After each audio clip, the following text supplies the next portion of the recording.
Assalamualaikum warahmatullahi wabarakatuh, teman-teman semuanya. Jumpa lagi dengan saya. Kali ini kita akan membahas kiat untuk pertolongan pada patah tulang ya, ataupun sering disingkat dengan fraktur. Mungkin untuk pertolongan pertama, apa yang harus kita lakukan?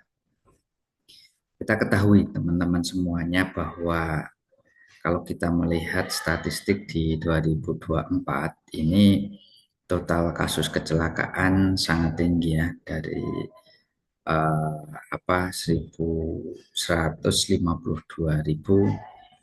kejadian. Nah, korban meninggalnya juga cukup lumayan, 27.000. Kalau diartikan itu satu korban meninggal itu setiap jam ya. Dan yang paling banyak menyumbang itu berdasarkan kejadiannya adalah sepeda motor ya. Jadi sangat banyak untuk kejadian kecelakaan yang menggunakan sepeda motor ini. Nah, dari kejadian itu banyak sekali yang mengalami patah tulang atau juga disebut dengan fraktur.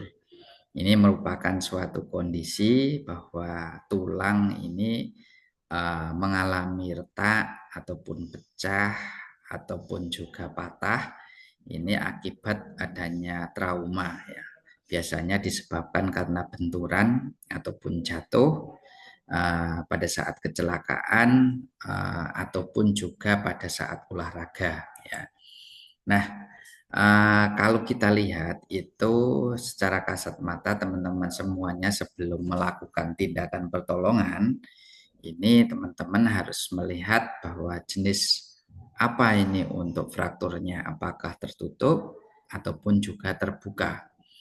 Kalau tertutup ini memang tulang patah, tapi kulit ini tidak robek, tidak ada kerusakan pada kulit atau integumennya.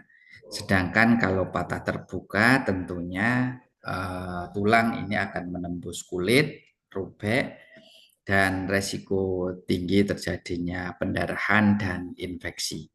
Nah, ini perlu kita perhatikan sebelum melakukan pertolongan. Biasanya teman-teman sebelum melakukan tindakan, teman-teman semuanya mengenal dengan tanda-tanda pada patah tulang tersebut. Contohnya mungkin terjadi nyeri hebat, ya, skalanya mungkin sudah 7 ke atas, ya, pada lokasi cederanya. Terus pasien juga terjadi bengkak ataupun memar, ya, membesar. Terus juga bentuk anggota tubuh ini tidak normal, tidak simetris yang seharusnya lurus, terus terjadi bengkok dan sebagainya. Sulit atau tidak bisa digerakkan, ya. Kalau mau digerakkan ya rasanya sakit banget itu, nyeri banget. Ketika dipegang ini terdengar bunyi krek ya, ataupun krepitasi. Ini jangan diteruskan kalau ada bunyi krepitasi tersebut. Nah, langkah pertolongan pertama, teman-teman harus menenangkan korban ya. Jangan sampai korban ini gelisah ataupun beraktivitas berlebih sehingga nanti malah menimbulkan nyeri. Karena hormon-hormon ini seperti bradikinin ini akan keluar ketika pergerakan semakin banyak. Jangan digerakkan bagian yang diduga patah ya, tidak usah diangkat ataupun dipijat, itu jangan dilakukan.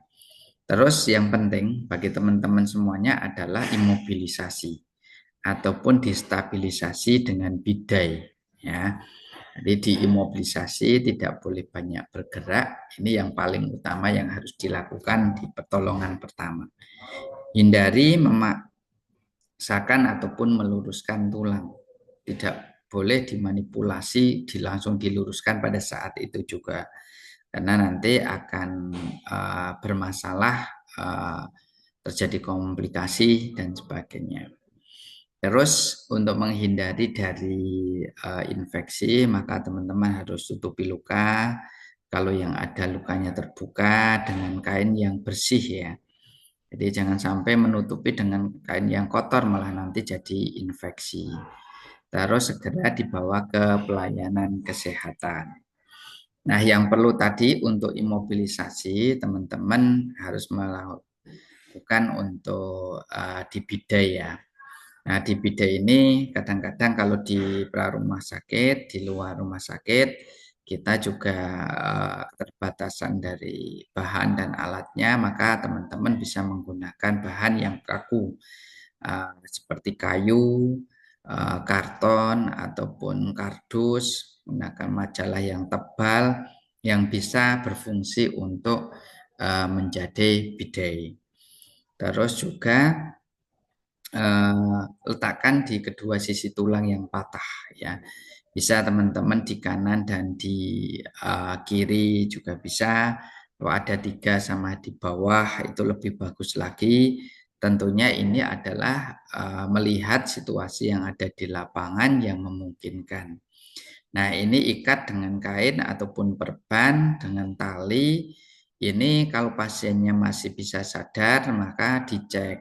Jangan sampai terlalu erat, kencang ya, atau terlalu kendor. Kalau terlalu kendor ya nggak berguna dilakukan bidai. Tetapi kalau terlalu kencang nanti mengakibatkan nanti pasukan dari darah tidak bisa bersirkulasi. Nah, bidai ini harus mencakup satu sendi ke sendi yang lain. Jadi melewati 2 sendi. Kalau tadi ada luka terbuka, maka harus dibalut tekan terlebih dahulu. Jangan sampai darah itu terus hilang. Jadi dibalut tekan terlebih dahulu, terus baru dilakukan bidai dengan melewati 2 sendi. Ya. Nah, ini yang harus dihindari. Ini teman-teman jangan sampai memindahkan korban jika ada dugaan cedera tulang belakang, harus diamankan terlebih dahulu kalau mengangkat menggunakan long spinal cord atau papan yang keras. Terus jangan mencoba meluruskan tulang yang patah, diimobilisasi saja. Nanti di pelayanan kesehatan, di kamar operasi nanti akan dibenarkan. Jangan memberi makanan atau minuman jika perlu pembedahan. Nanti bisa juga nanti pasiennya harus dilakukan tindakan situ. Itu sudah siap untuk dilakukan tindakan. Nah, ini teman-teman berbagi di kali ini untuk memberikan pertolongan pada kasus patah tulang ataupun juga cedera di muskuloskeletal. Ya, tetap teman-teman semuanya bisa menonton di materi-materi saya sebelumnya untuk memperkaya di materi ini. Mungkin itu, terima kasih. Semoga bermanfaat bagi kita semuanya. Assalamualaikum warahmatullahi wabarakatuh.